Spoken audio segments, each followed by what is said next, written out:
I love being empty. So a while back, we talked about picking the right school. Now it's time we talk about your first job. So you got to decide, what kind of job do you want to do within the industry, and what do you want to do going forward? Not just now or next year, but 5, 10 years from now. And what kind and what size of company is going to help get you where you want to go. Picking your first job isn't easy. Am I doing it right? What you want out of this career, what kind of work you want to do, and most importantly, who you want to learn it from. So here's my 2 cents.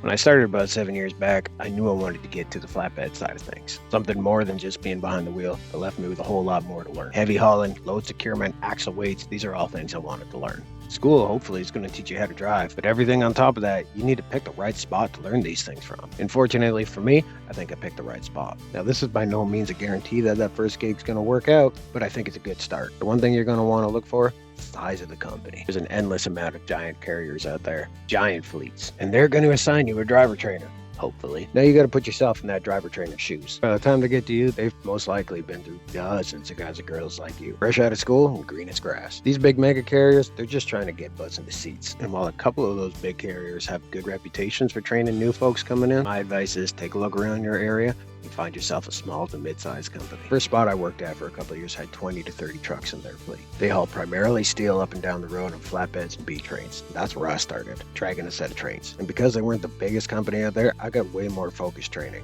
Because of that, I actually got to know the owner, my manager, my dispatch, other drivers, and most importantly, my driver trainer. Shout out to you, Pat. These small to mid-sized companies doing a little bit more specialized work tend to be a little pickier with who they bring on, and hopefully give you a little more job-specific training. And in my experience, and other folks like me, you go in there willing to work, and most importantly, willing to listen, you're going to get set up. Being a driver trainer is a tough gig. Unfortunately, you're going to have a lot of folks that come in there that aren't willing to listen and think they know everything already, so they don't have to listen. And with those small to mid-sized companies, you're way more likely to develop good relationships with guys that you can call months, years down the line if you've got questions. And through the years, I've been fortunate enough that I've met dozens of good, hardworking folks that are always willing to pick up the phone when I've got a question. Because you are always going to run into new things in this gig. And this gig has taken me all through North America, from the highways and interstates to the back paths and oil patch, and make some money. And a big part of that is because I got brought into a smaller company off rip that was willing to teach me, and I was willing to learn.